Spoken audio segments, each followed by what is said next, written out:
Michelle Allard, my editor, wonderful, talented person. We were talking about what to do for end credits, and I said, well, maybe we could jump around the movie with a certain amount of layers and stuff. And I went home that night, and when I came back in the morning, she had done this exact end credit.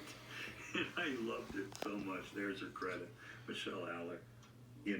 We thought originally this was going to be a main title at the beginning of the film, but it just worked better here at the end. Whispering as I fall through the willow trees. And I say, who will care for the falling? Courtney Hoffman, a very talented, young, very new wardrobe designer, and, quite enjoyed working with her. She works for Quentin Tarantino, and she's responsible for kind of hooking Quentin and Mia. Nancy Nair, I told you about. One of the heroes here is the producer, John Jacobs. He was the one who developed the script and brought it to us, and brought it to Jen and to Elaine and to Benny Medina, Jen's managers and also producers on the film.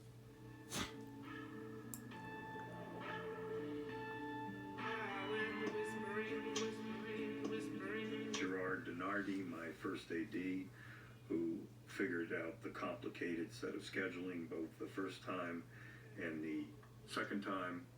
And June, as I told you,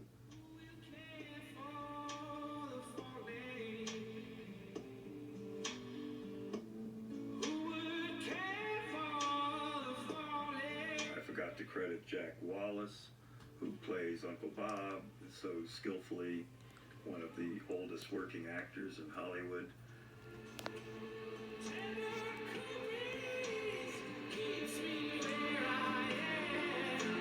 We had a very, very, very talented group of people, because you can't make a movie like this without having the crew and the production people, everybody behind the one idea of how we're going to do this.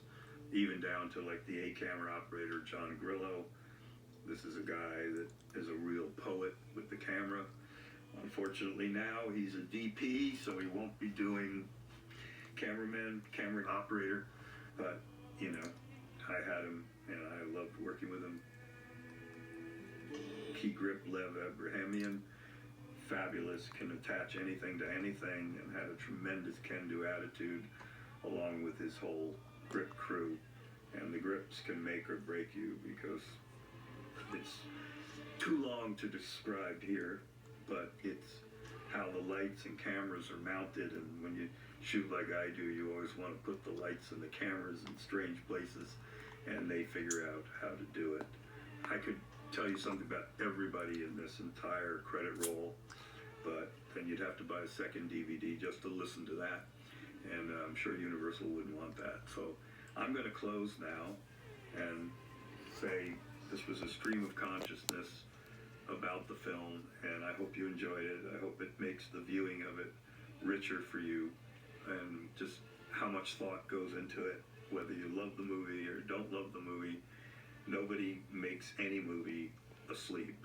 It's always a lot of major focus on how to tell the story, how to engage an audience, how to develop the characters, how to service the plot without letting the plot take over, and yet producing the scares, the jumps, the reversals of fortune, and the excitement that a thrill ride like this erotic thriller deserves, and the audience deserves. So with a great deal of affection to the film viewers, I'm signing out and looking forward to talking to you again on my next film, The Adventures of Marco Polo, that I'll be directing for Paramount and the China Film Group starting January 2015. So until then, goodbye and have a great time at the movies.